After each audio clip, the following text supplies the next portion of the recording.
Video edit ꯇꯧꯕ ꯁꯪꯗ꯭ꯔꯦ ꯑꯗꯨꯒꯤ ꯂꯥꯏꯚ ꯑꯣꯏꯅ ꯊꯥꯔꯛꯑꯦ ꯆꯤꯟꯃꯟꯗꯅ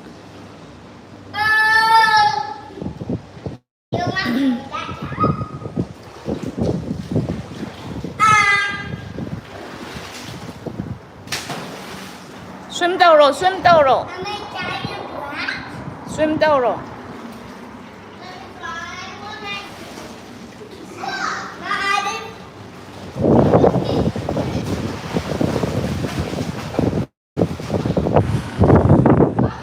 Go. Nah, mami video namgi. Wait, what is that bubble? No. Okay, this thing is just why? Chin mandana video ka to edit tau ba ngamde. Hojik tani nga hatang mo je hai na hai malagta na swimming tau se na kui na hai malagta na. Nungai re kay hana swimming nungai re kay rawang kya kui de una da ba YouTube party adu kay sum na la thare ine thank you kay rawang thank you kay ra da angang ki ming da dum hai re papa na ina su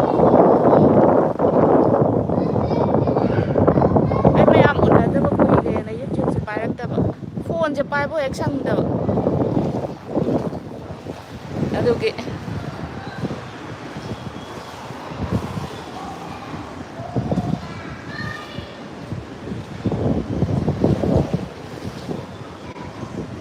chen man na kok su chi aga naru re ai ga here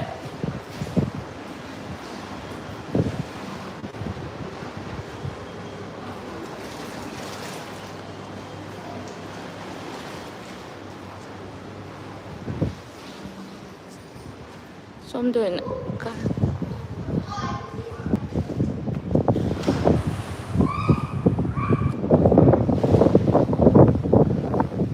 oh phone da tao ram mi ro che ai khot chin nam tao re nung sa da ko cha chat ba ga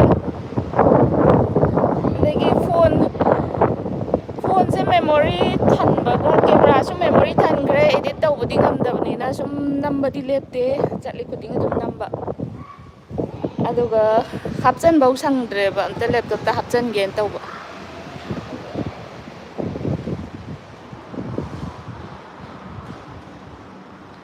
mapa di thabak chat khiye aina nani ne karom da noi chatli sibo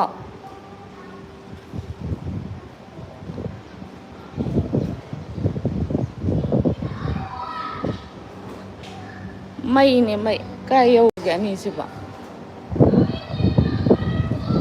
hoi hoi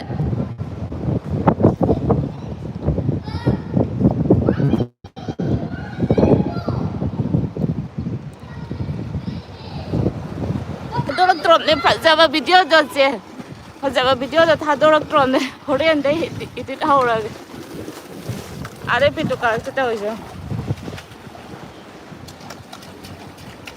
live na di upai later edit to phang da bagi memory su full hoy bani ai chonge thank you Hitler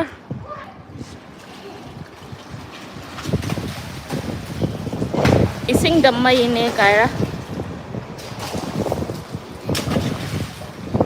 hi Luhan hi to Antina oi Antina hi Luhan hi Luhan hi re hi auntie hi where Chelan nungai thari kai hai no koi chelan nungai thari adune tumba chu mapung chung pa dra ba ayu nung thin da ko chen le hojik ta ne ayuk sangi je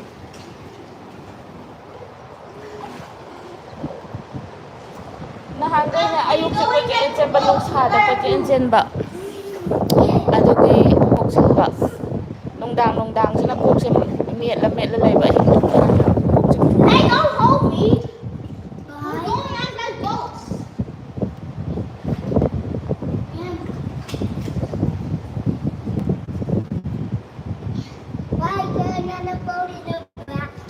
Now look.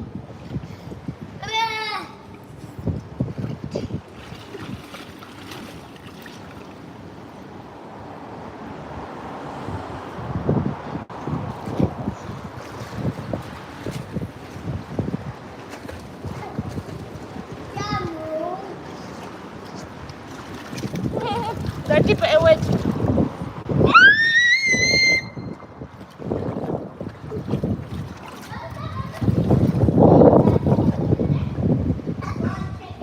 Ising ta gani, ising ta amal.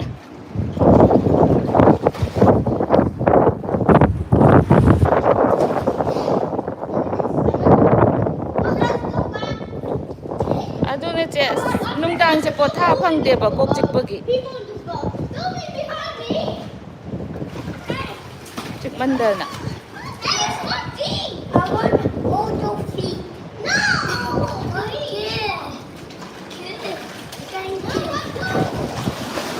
Chupangam dar ano support ta bagi. Sky ma choose am phajadra.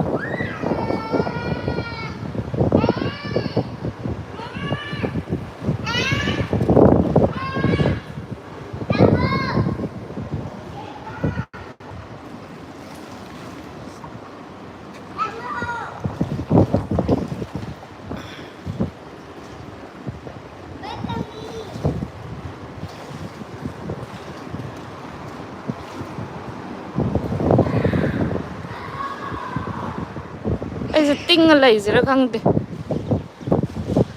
iroi ba jam phajana haite aduna irak na redin ada live guard put lay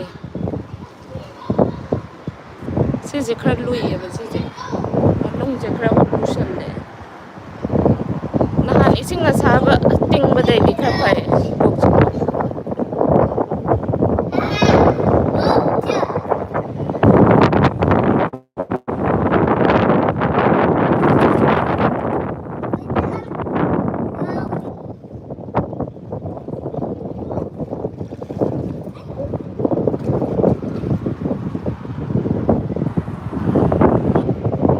nung siang sile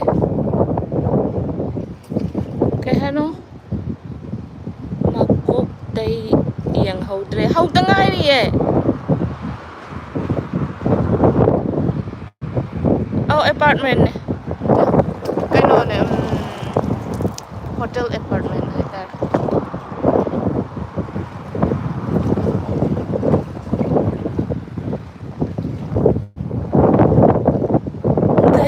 tao xin lỗi hay tiề Iraq này là gì cao đến nó hỏi cái hay làm vậy chắc gì cái gì mà em muốn là hay học tập cái rất là hay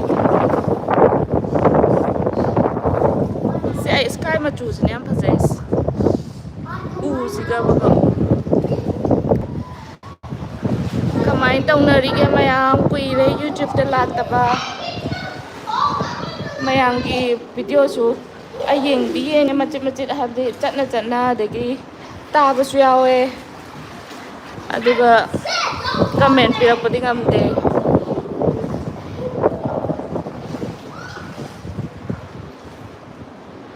nungai bada lore angang ani je adune moiding nahan dagi haiba aina sungpu pu ngamdaba thabak adom chilla leire nungdang wayamda halle nungdangda thengna halle chak cha boi cha ta boy aduga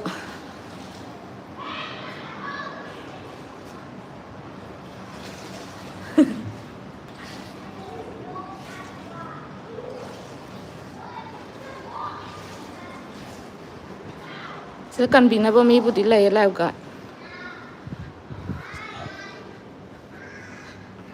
iroi sira khangti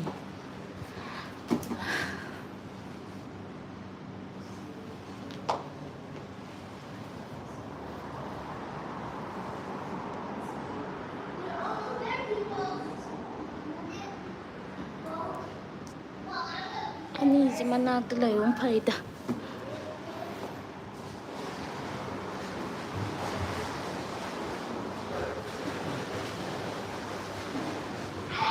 live the din is mein chat pa sa yam lengang ganin yeng ba nungai ta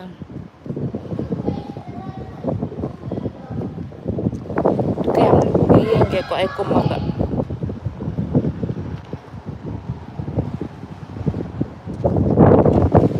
Diving tausanbado kizay ising thakamal to siyam luiba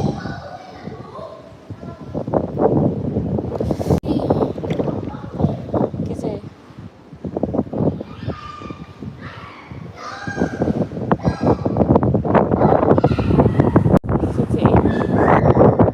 aꯉꯥꯡꯁꯤꯡꯁꯤꯅ ꯍꯥꯏꯅꯦ 이싱제 잉에 그 사람도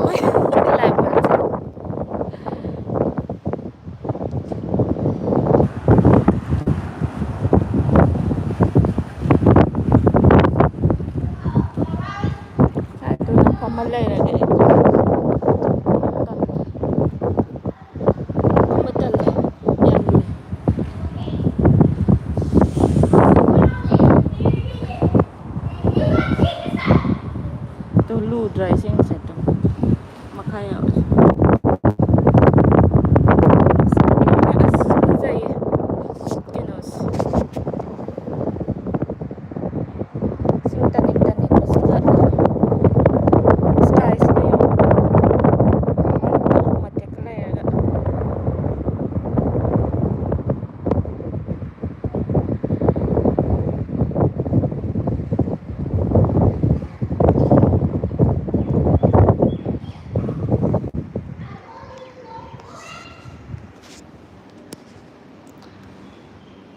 hita thawaya chai swimming di nungairani he isingse nungairani phachana swimming iroiba heiba amnadi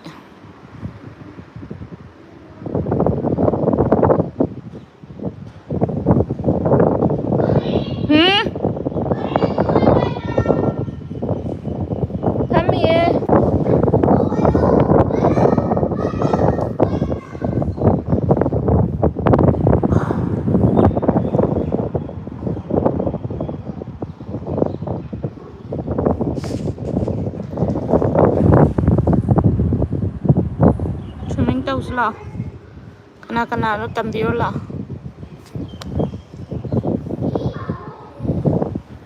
i swimming tawba mi la video number nunga aro mo is angang gito na mo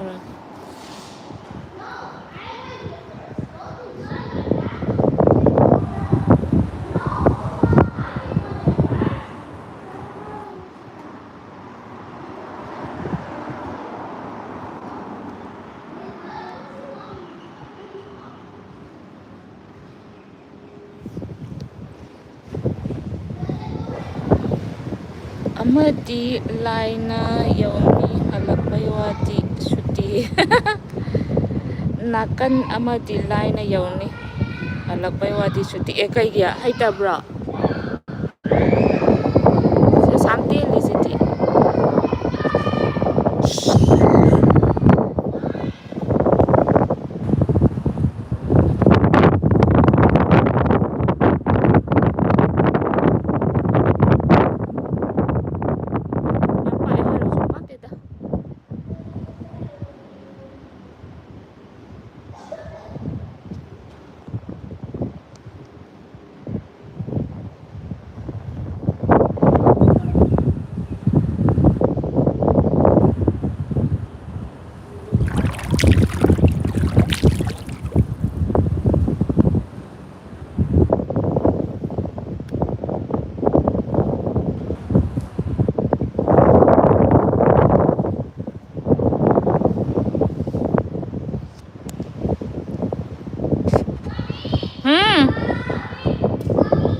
swimming tawbana khwaidagi hachang chai happy yes yes yes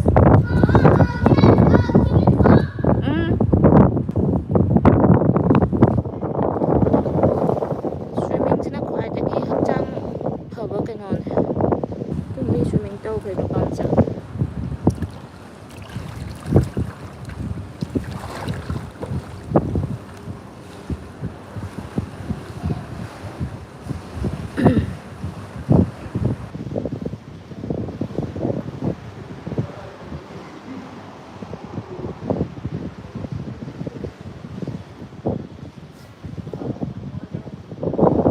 wariga sana haujalui.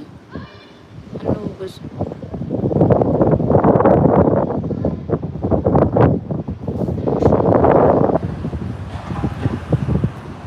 Asom na kandi.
Chom đã thiện bây giờ là ngang kìa.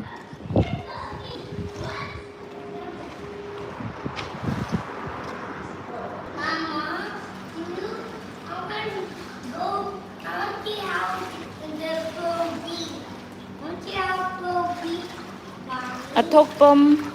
Hi. Are you in a deep pool? Yes, there. Huh? No, no, no.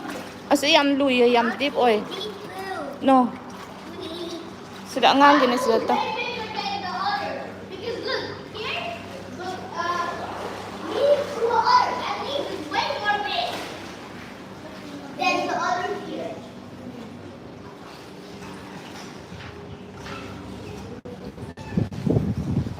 Let's come, can you reach in the body? Reach in the body. Why don't you just stay with us here? Then mommy cut me. Mom, why don't you stay with us?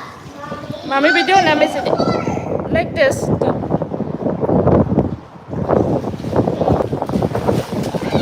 Splash dog on.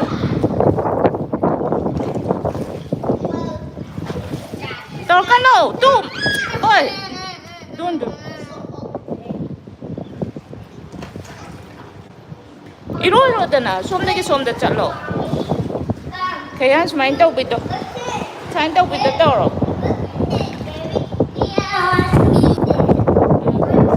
No.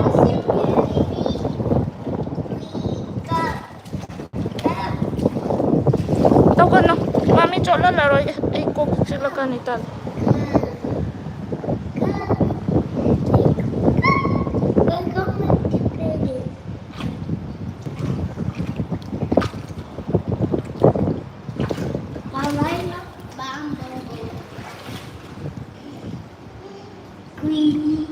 Mommy, wake up.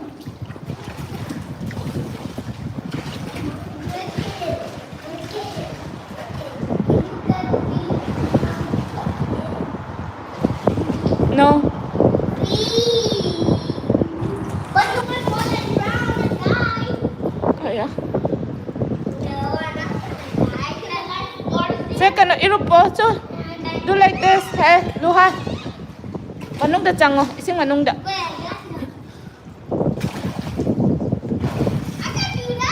Kano count đâu chứ? Count. I count đâu là kết co. Ready 1, 2, 3 đâu ka count. Close your eyes. Ay bye oi la ke pare pare chala mani. Bye bye. One, ready 1, 2, 3.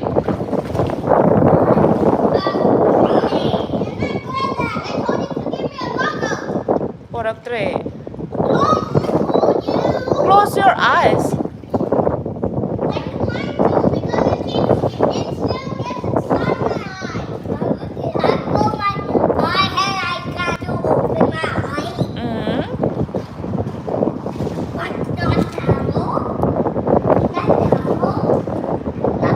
Oh!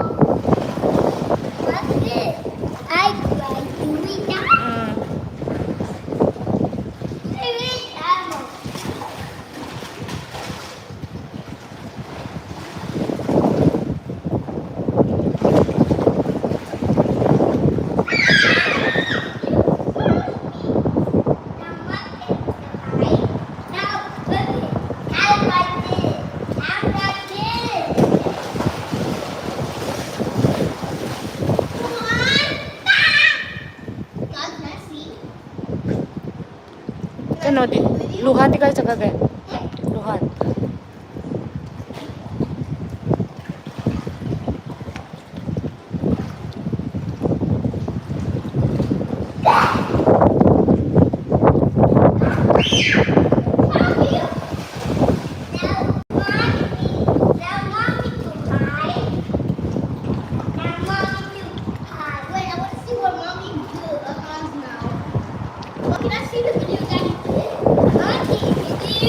Male chumme. Someone messaging Yes, comment. Go. and they like it. Like They're tawra like, ka hangis. what? They never have Manipur mapane chumme. But they're like, what did you have China? China and Wuhan in this place into what? Don't mention. Chumme chumme.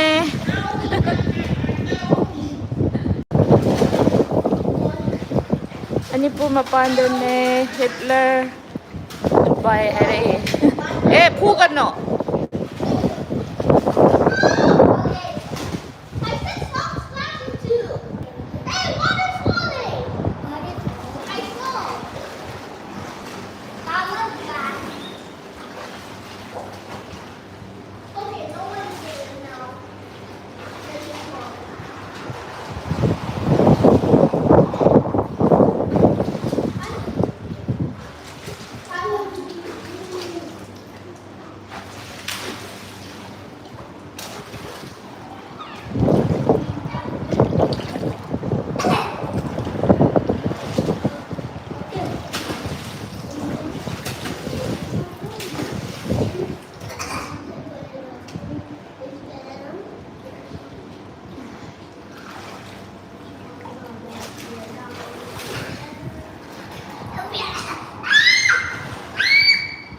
쇼팅 나가. 하인 따라가. 쇼팅 나가 따고 다네.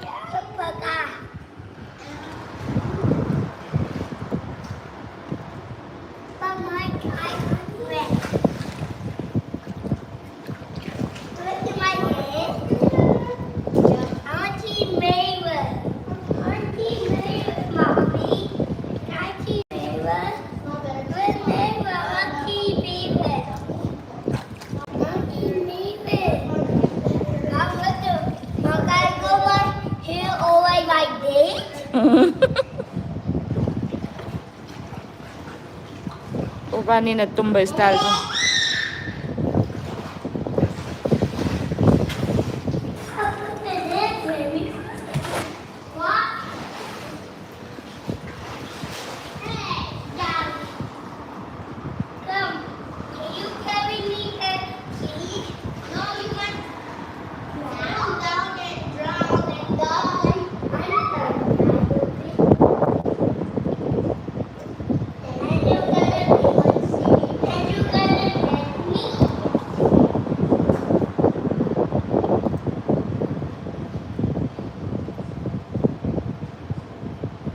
Try sum tao ini kay no khang te.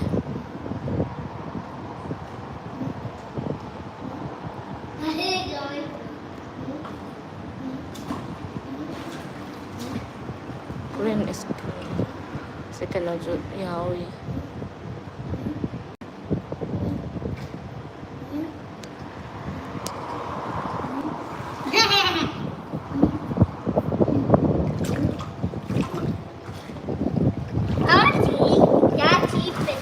No. That I'm moving slowly. What are they saying? Lab tiny. YouTube the lab tiny. The YouTubers? And why are they laughing here? Tawra ka na, go there. Why are they laughing? Look, why did they laugh? Nothing. Go there. I said, why are they Masih laughing? ngam jam the pool geta. Tu mami de cholo la kana haba. Ay kok si era. I said, why is someone laughing here? Swimming taw ba su humang ta ba ni ko ha kana. When they fall, they will just laugh. Like this. Humang ta ba ni ha ba. Mama, you just take that again.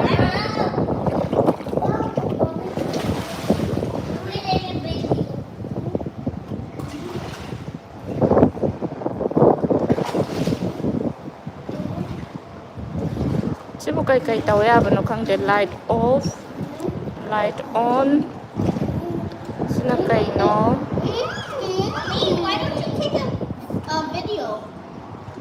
I don't know. If we do that, I almost there and they come to mommy. Krim chatta boy, mama kem chattare ngasi kano. Gano ina chat khare ai nong sa se ki dana. Moi se kuiraba swimming tawge harak pa se aina sum matam pi ba ngamda ba. Ko chat chat pa hotna bada. Adoge swimming taw hal. Ai di khong tang kumal lai.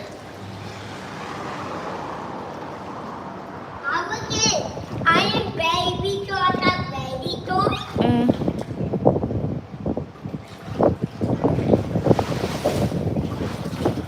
Mama chak charabo. Video edit tawba ngamdre adugine. Memory su full ore adugi live oi thar. You know, take a video of something. I want to show you something. Video To make it more laugh. I'll show you.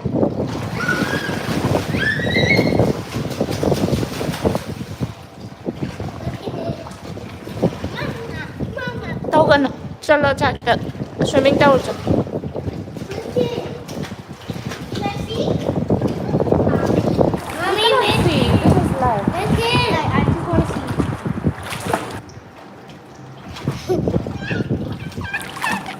Pena sana lo masuk ani se pena sana lan.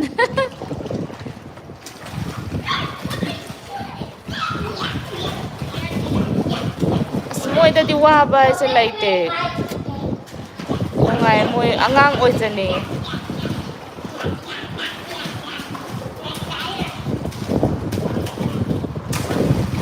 Talle no yam kana taw isin yam sai. Sai ta jara.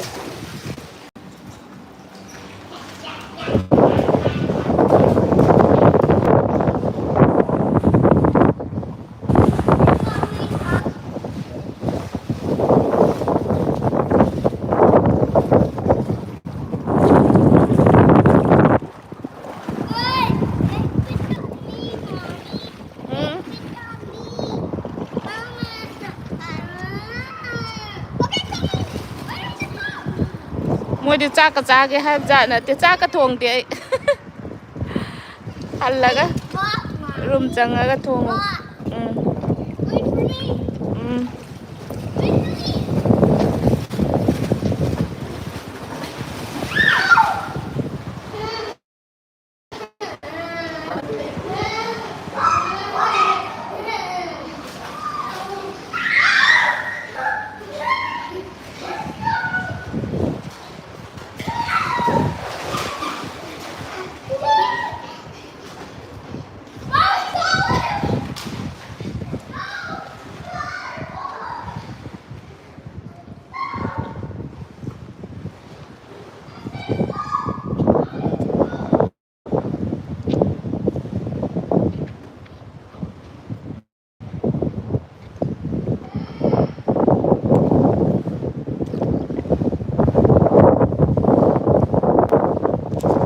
Đi chắc phải dẫn đến trai.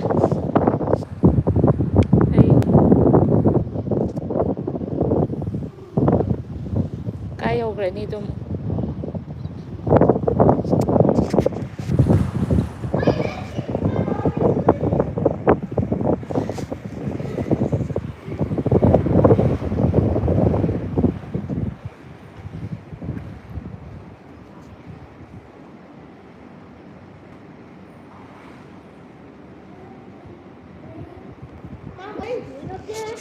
Camera namin ni sudah lak pa ya desi deep oi ko yam na angang kita chalo no kaya no go to angang sula go there please Let's go deep. Okay, let's just go then. chalo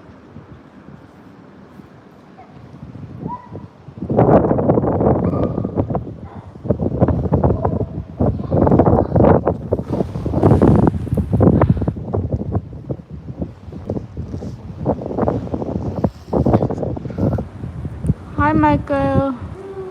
Hello. Ito ni mo di chakning ba na sila?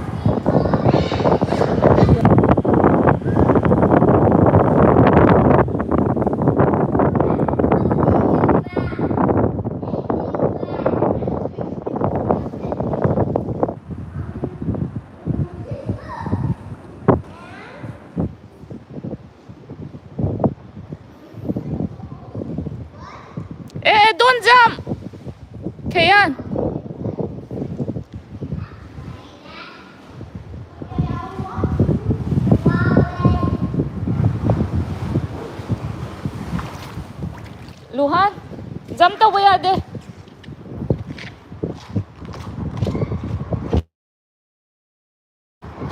No, no, no, no, no. Jump tawba yade. Tu, si nang kung ti adi. Kung ti adi. Tu si tiam ti leba. Khambra. Yes. Tamo de naughty ne. Don't jump. Mm-hmm.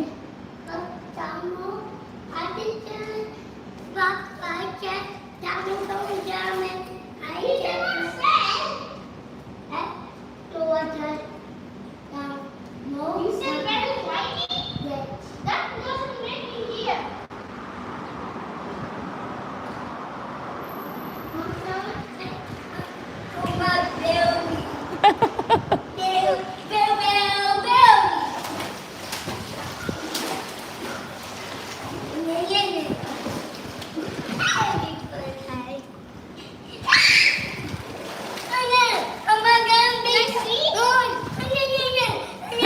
Kada way pangoy dor ba hitla pangdoy ni.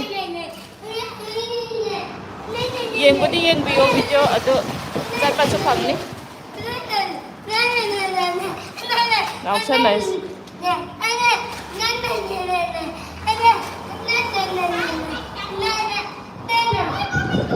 Video na mena ngak sa nay ba.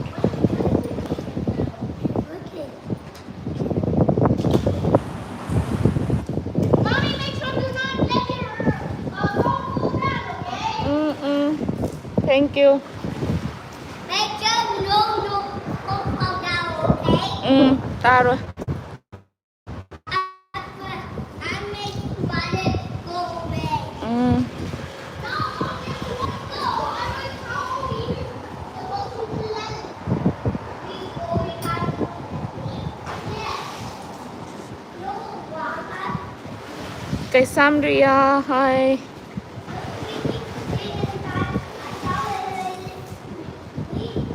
Ay sing machu kumba sky machu kumba se. Yam pam jay. Hieng ba damit ing ba sky blue.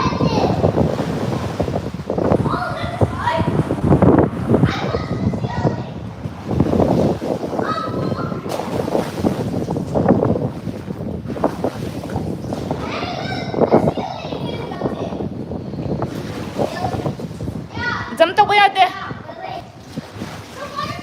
Luhan, tuni sing tayo to.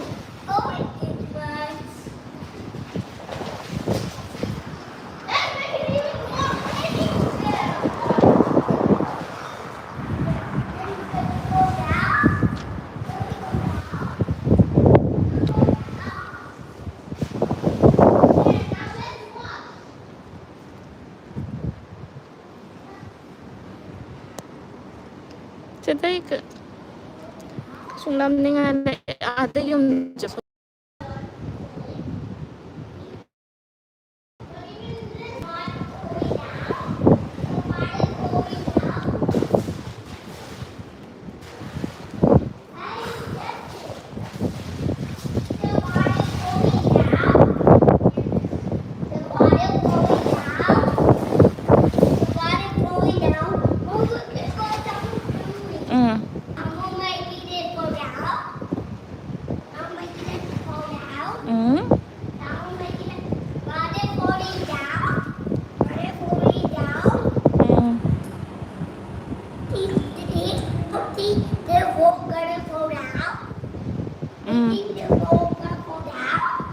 Nam ni ngay later thamage horen ko namaket to pala. Thanks for watching. Muting na si